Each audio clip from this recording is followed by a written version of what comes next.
Robin Hood Radio presents Stage Right or Not with Michele Willens. Michele is a longtime journalist and herself is a published playwright of several theatrical works. She's a frequent contributor to the Huffington Post, Daily Beast, and the Atlantic websites. Well, it was another interesting week of performances for me. Now, I say performance instead of theater because although I saw a trio of works that were theoretically on stages, they do not necessarily qualify as traditional theater going. But they serve to remind you how many things are out there if you can find them. But first, I did catch up with one production which opened earlier this month on Broadway. This is Bernhardt Hamlet, written by Teresa Rebeck, who has to be the most prolific creator in entertainment. And I use that word because although she is primarily known as a playwright, she has written for screens large and small, including Smash, the short-lived TV series about the New York theater scene. Bernhardt Hamlet is most noteworthy for its leading lady, the Tony Award-winning actress Janet McTeer. The production at the American Airlines Theater is in a limited and I don't think hugely successful run, and because it is so early in the season, it could be forgotten come Tony nomination time, which is too bad because Janet McTeer is astoundingly good in this role, and I can't imagine who will be better. Well, maybe Glenda Jackson, another Brit, and one who will be playing no less than King Lear, which is interesting since McTeer here is playing the famous actress Sarah Bernhardt, who bravely took on the role of Shakespeare's Prince of Denmark. It's still challenging now for a woman to take on an iconic male role, but imagine what it was like in 1897 in Paris. The play is 2.5 hours, occasionally feels repetitive, but overall it's a nicely structured work and features a top-notch cast surrounding McTeer, especially Dylan Baker and Jason Butler Harner. And talk about your Me Too shows. When McTeer raises her arms and exclaims that men want their women to remain as ingenues and the women aren't having it, well, the heavily female audience goes crazy. There are wonderful lines here, primarily having to do with the world of the stage. He respects the players, but not the play. All theater is an act of ego. Ah, yes, and one for folks like me. You're criticizing the show before you even see it, notes one character. Well, I'm a critic, comes a response. There are also interesting insights into Shakespeare's play itself. Was Hamlet 19 or closer to 30, for example? Well, we hear both sides. Can anyone dare to rewrite the play? Also dealt with here. And finally, if the bard had men playing women, would he have approved of Sarah Bernhardt playing Hamlet? The revolving sets within sets are serviceable, nothing fancy. The play is not perfect and could still be tighter, but I don't say this often. It was a true privilege to watch its leading lady play this role with such obvious relish. No one upstages me, the character claims strongly. Well, I would say the same about Janet McTeer. By the way, I love when things connect, and later in the week, two things happened. I visited a huge Delacroix exhibit at the Met, and there were a pair of his paintings, both entitled Hamlet and Horatio, at the graveyard. The words under the painting explain that this was the first Shakespearean subject Delacroix painted, and its rejection by the Salon jury made the painting a scandal. I also started reading a dishy nonfiction book called Playing to the Gods about Bernhardt and one Eleonora Duse, who would become her most serious competitor, albeit with a totally different style of acting, much more the innate method variety. One of the lines in that book reads, Sarah invented the culture of the exotic, eccentric celebrity. There would be no Lady Gaga without Bernhardt. As the first world superstar, Sarah originated the notion of merchandising herself. Well, it goes on, and it is the perfect accompaniment to the play. And now for those three other forms of performance that I mentioned at the beginning. In Your Face, New York combines music and topical humor and has been picking up something of a reputation around the city. It has found a regular home now at Merkin Hall and performs with a different cast every 2 or 3 months or so. The one I just saw was hosted by New Yorker writer Adam Gopnik, and included songs by Melissa Errico as well as a proudly lesbian trio called Betty. The next one will be in early December, and you might check it out. Another event I attended was a reading of a new musical on its way to an off-Broadway production next year. Radio 930 deals with the impact of rock and roll in Berlin in the 70s.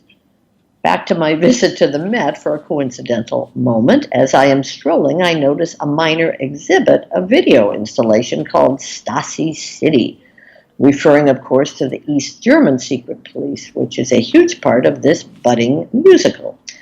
Anyway, it's always fun to see plays in gestation and admire how long dedicated folks have been working on it.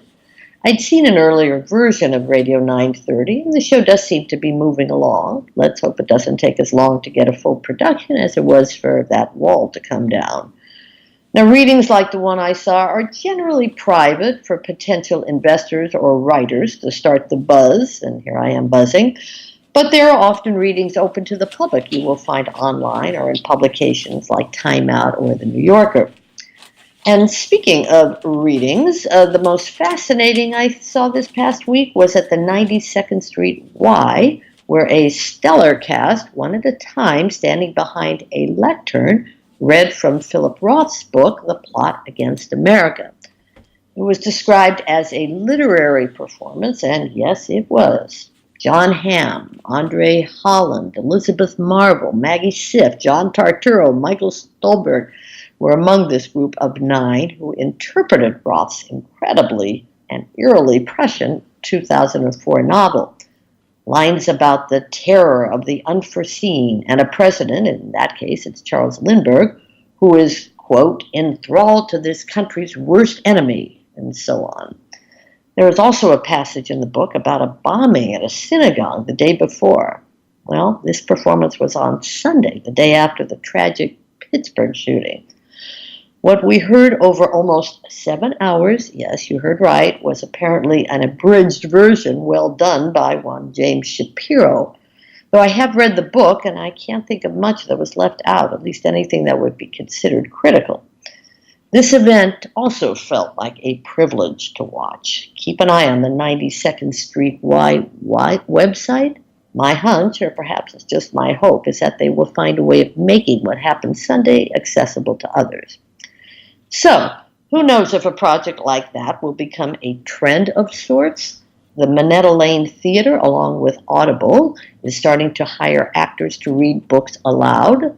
The first, called Girls and Boys, starred Carey Mulligan. And by the way, Audible is planning one about, well, full circle here, Philip Roth.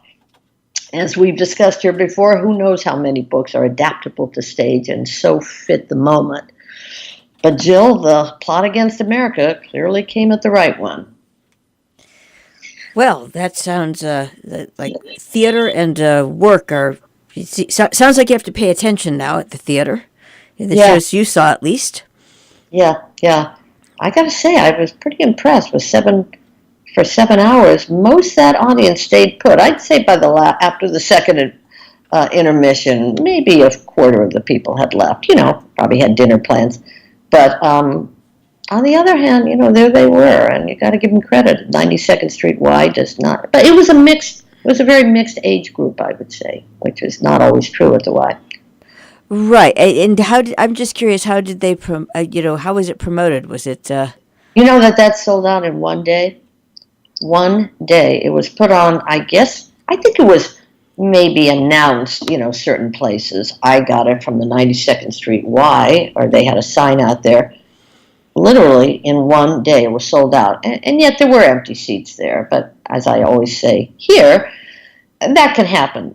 Things do sell out, and there's always no show. So I always encourage people, just go to the theater. You'll probably get a seat at the last minute. Right. But sold out. I gotta give credit. And moving to always can get a seat. Just jumping over to your half price tickets and Yep. Have you yet seen Ferryman? No, actually, I was going to say My Fair Lady. So you've got the F right. Oh, there, I got that yet. No, That's not half price. I'm just, yeah, but I just they won't wondered. let me come yet. They say, get back to us in the middle of November because they consider this Laura Benante's preview time. They want to give her 2 weeks to get her performance. So that's how they deal with the press on this. Okay. That she's still, she's new to it. She just started on Tuesday. Right, So and everybody has to fit themselves in.